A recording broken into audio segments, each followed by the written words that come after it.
СЈО е партиска испостава на СДС.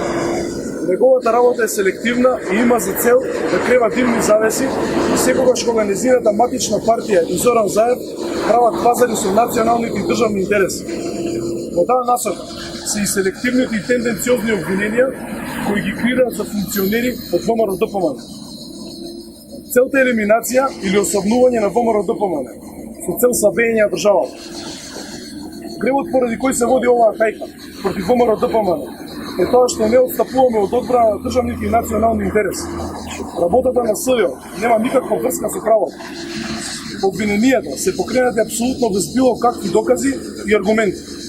Направени се низа правни преседани кои ќе се изучуваат во историјата на правото како не треба да се постапува.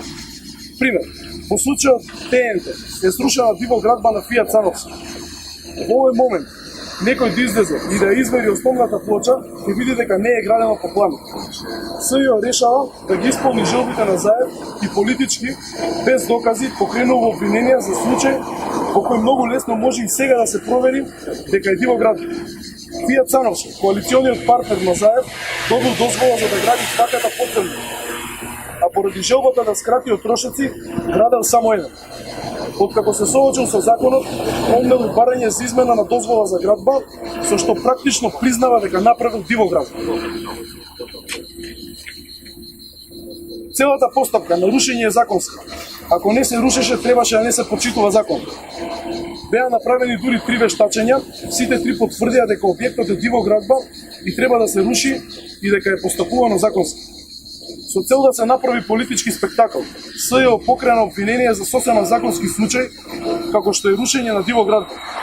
Целта на СЈО и Заев не е правдата, туку нејзино гушење. СЈО е политичка, а не правна аларма. Со ова се докажува дека без аргументи, докази и факти, со политичка манипулација се води хајка против ВМРО-ДПМН. СЈО не смее да се става над закон. Согласно член 22 од Законот за јавно обвинителство за гонење на кривични дела, поврзани кои произлегуваат од содржината на незаконско следење на комуникациите, овој орган за селективен прогон не смее да води истражни постапки по истекот на 18 месеци од денот на превземањето на предметите и материјалите во негова надлежност.